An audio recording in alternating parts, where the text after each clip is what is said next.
I built this camper because I want to travel by electric bicycle and was tired of the hassle of setting up a tent every night when touring. I wanted a camper that was small enough to be used for highway travel, yet large enough to be comfortable for sleeping in with my CPAP breathing machine and my electronic equipment. For the road, the trailer had to be narrow, short, and low, but for sleeping in, it had to be wide, long, and high. Also, it had to be as lightweight as possible. I began thinking about the design a year ago. I made a cardboard mock-up, then built a scale model out of pine cardboard and piano hinges. The camper's main component had to be coroplast, since that material is light, strong, easy to work with, and cheap to buy. I underwent chemotherapy from February till July, which slowed me down a bit, but began actual construction in June 2018 and finished yesterday, August 13th. The frame is made from maple and the 3 levels made from pine, hot glue, and coroplast. The 3 levels are articulated to expand upward to make the camper a more comfortable height. A coroplast slide-out extension at the foot makes it longer, and a similar extension at the left side makes it wider on that side. The extensions also serve as storage spaces.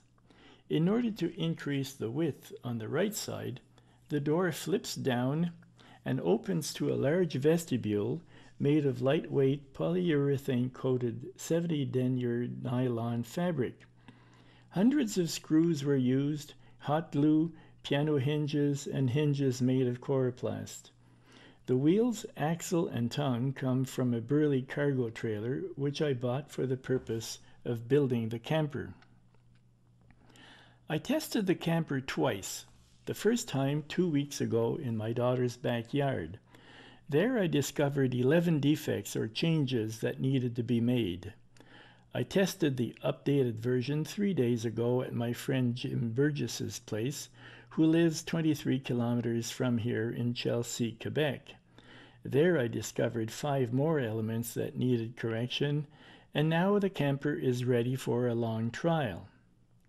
Originally, I was planning on traveling from Ottawa to Halifax, Nova Scotia, but in view of the time constraints and the fact that the surgeon who removed half of my large intestine last fall has warned me that I was undertaking too much for my condition, I decided to cut the distance in half and select an easier destination.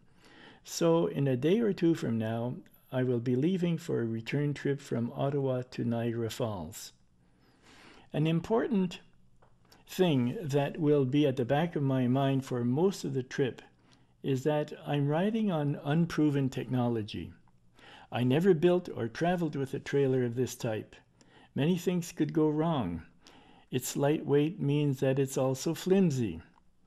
Will a strong gust of wind tear it apart if it happens while I'm raising or lowering the hood? Would a passing 18-wheeler blow it sideways and make it capsize? Will the wooden tongue attachment break apart?